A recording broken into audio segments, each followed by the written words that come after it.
Most PhDs take their career to industry, and most industry jobs require a resume. And most PhDs who are trying to get their first industry job create resumes with consistent mistakes, and those mistakes are costing them jobs, money, and opportunities. Today, I want to tell you about 3 things that you can do to change your crappy resume into something that recruiters want to see.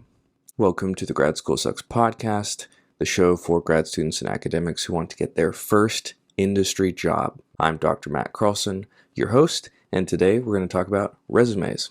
So before I get started, I want to provide a little context into what a resume is and what it does. Essentially, a resume is a marketing document, typically 1 or 2 pages, that you use to accomplish one goal. And that one goal is to get a recruiter to call you to do a first round interview, often called a phone screen. It's the beginning stage of trying to win a job in industry.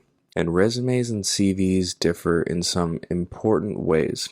And one way to look at the main difference between the two is that CVs are intended to describe and articulate, and they're meant to be all-encompassing, and they include information that just goes on and on and on. I think my CV was like 10 or 15 pages back when I was a research scientist. Resumes, on the other hand, are very short. They're to the point. And the length of the two is not even the main difference, I would say. The main difference when it comes to the actual intention behind creating a resume versus CV is showing impact. Resumes exist to show the impact that you have had in the organizations that you've been a part of, whereas CVs are more intended to document your journey as a professional. And the 3 reasons why your resume probably sucks, I think, hinge on that main distinction. So let's go ahead and jump into those 3 reasons your resume sucks and how you can fix those. The first reason it sucks is that it probably has too many words. And this goes back to the thinking that we have as academics when we're writing papers, when we're creating our CVs. We want to be exhaustive. We want to perfectly articulate the scope of a certain position that we had and the different activities that we engaged in that position. The truth of the matter is that your resume is probably going to get looked at by a recruiter for less than 10 seconds. And in that 10 seconds, you have to convince the recruiter to put you in the pile to follow up on later, as opposed to putting your resume in the trash can. And the thing that will definitely convince recruiters to put your resume in the trash can is when they see far too many words on your resume. It simply confuses and overwhelms and might make you come across as a little bit disconnected from the way things are normally done. And the best way to address that is to look at the second thing that you're probably doing wrong, and that is not including enough numbers in your resume. And when I'm talking about having too many words and not enough numbers, I'm specifically speaking about the work experience section of your resume. The main part of your document that shows the different job titles that you've held in the past 5 to 10 years and the description of that role that you put under the job title. And even that word description is a bit of a misnomer, because in your work experience section, you don't want to describe the role you had. You don't want to discuss the duties that you engaged in. You want to articulate the impact that you had in that role. And you're going to do that with numbers. And those numbers could be something as simple as collected over 100 participants worth of data in a research study, or taught 80 undergraduate students about human development. And numbers are valuable for 2 main reasons. Number 1, they're simply easier to read than words. Numbers can tell a story in a smaller amount of space that will require a smaller amount of brain cells than words can. Additionally, numbers underscore the scale of the impact that you had. Think of the differences between taught an undergrad class on human development and taught an undergrad class on human development to 80 students, which brought in over $100,000 of tuition payments. It's much more compelling to someone who is looking to fill the role to have you point out the impact in numbers. And if you're not using numbers in every single bullet point that you have in your work experience section, then you're simply not putting your best foot forward. Numbers simply get attention and they sell you as an asset, someone who can show up and be a team player and do the job well. Which brings me to my third and last point, which is also in the work experience section, and that is that your resume might suck because you have poorly defined roles listed in your work experience section. And the typical poorly defined roles that I see are graduate teaching assistant, graduate research assistant, or even worse, graduate assistant. Unless you're going into an industry that typically brings in PhDs for the role that you're interviewing for, or the recruiter that's looking at your resume just so happens to understand the inner workings of academia, those technically correct titles are likely not setting you up for success. Think about it from the recruiter's position. If they've never gone further into higher education than undergrad, they may not even know what those terms mean. And even think about the word assistant.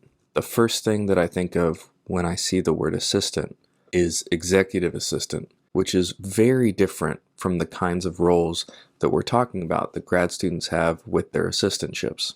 And I can already hear some potential reactions. Well, Matt, number one, what am I supposed to put if that's the actual title I have? And number two, won't I get caught when they do a background check and find out that that's not the exact title I hold at a university? So let's go ahead and address both of those. Number one, you should use a job title that the recruiter will understand. If you worked in a research lab and you managed research projects, you oversaw the work of undergrads and other grad students, and you facilitated the collection of data, you could probably say that you are a lab manager, or a research project manager, or a researcher, or a research analyst, or a junior data analyst. Whatever title that A, accurately encompasses the duties you performed, and B, is understandable to a recruiter, is the kind of title you should put. And in terms of won't I get in trouble if recruiters see that what I have listed on my resume doesn't match what a university has me down as in terms of a job title, there's a couple things to think about there. Number one, your resume is a marketing document. It is essentially there to elicit recruiters' attention. A job application, on the other hand, is more of a legal document. And so one way to navigate this is to put the helpful description for recruiters on your resume and then put the technically accurate job description on your job application, because the HR department for a company is going to be taking your job application information whenever they do a background check, not your resume typically. Another way to address this is to simply put both the descriptive title and the technically accurate title. It can look a little cumbersome, but it is a way of circumventing this.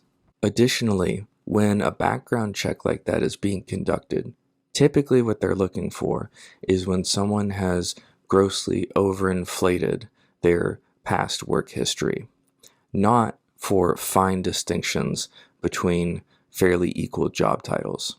I've only heard of a few circumstances where either HR departments or hiring managers or recruiters have brought up to a candidate that a position they had listed in their materials didn't match what the background check with the university showed.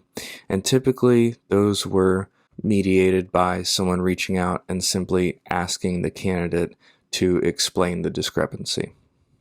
Of course, if you list yourself as having been a CEO when in reality you were a data analyst, of course that's going to take you out of the running for a position if that gets caught. But again, think about it from the company and the recruiter's perspective. They want to understand what your experience is. And so technically accurate job titles that are not understandable to people outside of academia are simply roadblocks to their main goal. And also think about the opportunity cost you might incur by choosing to go with the technically accurate job title of graduate assistant. While maybe 1 or 2 in 100 positions might ding your application if you were to change that job title to something else and they found out, probably 90 out of 100 recruiters are going to be more likely to understand and appreciate a job title like, say, data analyst, something that they can understand instead of having to sift through the archaic academic language of graduate research assistant. The risk of updating the language of academic job titles to something more industry friendly is, I think, quite low, and I think the upside and potential benefit of doing so is quite high. So those are the 3 things that I think can be done to improve the average industry resume of a PhD who is wanting to enter the private sector. Again, that's removing words, basically making it easier to read. Again, 10 seconds is how long you have to convince a recruiter that you're the right person to move forward in the application process. Number 2 is numbers. Numbers tell a more convincing story. They also require less brain power to digest. And if you're not using numbers in every single bullet of your job descriptions, then you're simply not doing yourself justice. And then number 3, consider rewording the potentially out of date or difficult to understand job titles that many grad students hold. If you are interested in creating your first industry resume, or you've already made it, but you don't like it and you want to make a upgraded version, then I recommend you sign up for my upcoming free resume workshop. This workshop will be held on Tuesday, November 7th at 6 p.m. Eastern. And again, registration is free. You can go to gradschoolsucks.com/webinars to sign up, or you can click the link in the description of this episode. That's all I have for you this week, and I look forward to seeing you all next time.